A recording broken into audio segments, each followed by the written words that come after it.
साथियों, युवा चेतना को मैं सबसे प्रभावी माध्यम मानता हूं, जो पूरी दुनिया को ये बता सकता है कि नेचुरल रिसोर्स पर हमारा अधिकार अस्थायी है और उसे हर परिवार की कार्यसूची का महत्वपूर्ण मुद्दा बनाया जा सकता है।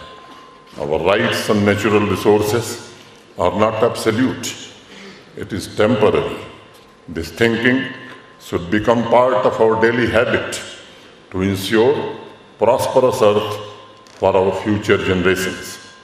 आज पूरी दुनिया में लगभग सभी समाज क्लाइमेट चेंज से उत्पन्न चुनौतियों के बारे में जागरूक हो रहे हैं।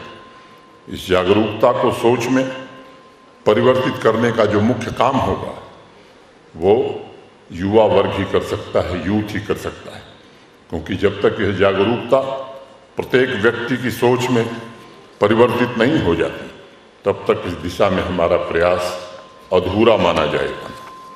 जो कुछ प्राकृतिक संसाधन हमारे पास बचे हैं उन्हें भविष्य की पीढ़ियों के लिए बचाने के लिए छिटपुट प्रयास कामयाब नहीं हो सकते। अपनी पूरी क्षमता, पूरा संसाधन और संकल्प के साथ वैश्विक समाज को इस दिशा में प्रयास करना ही होगा। अब कोई दूसरा रास्ता हमारे पास नहीं है। जिस प्रकार हमारी संस्कृति ने सदियों से सरल जीवन शैली को प्रमोट किया है, उसे दोबारा जनमानस के मस्तिष्क में हमें स्थापित करना होगा। इस प्रयास में समाज का सभी वर्ग शामिल हो।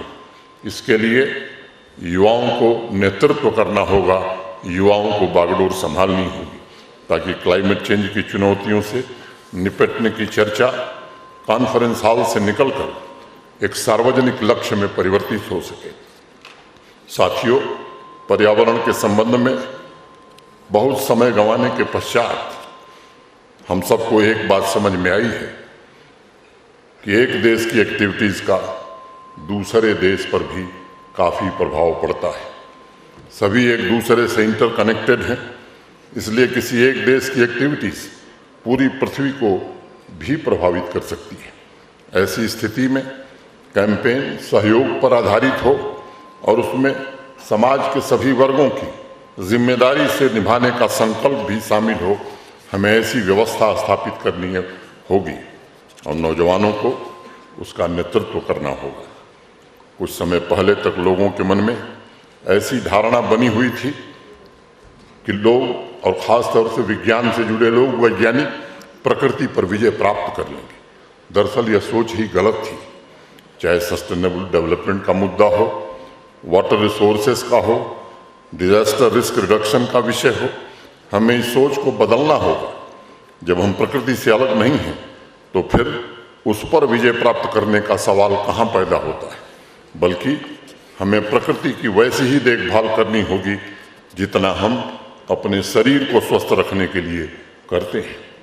हमें प्रकृति के साथ अपने संबंध मजबूत करने होंगे ताकि हमारा पूरा ध्यान, पूरा फोकस इकोलॉजी को हुए नुकसान पर हो और हम इकोलॉजी और इकोनॉमी में एक बेहतर तालमेल भविष्य में बैठा सकें।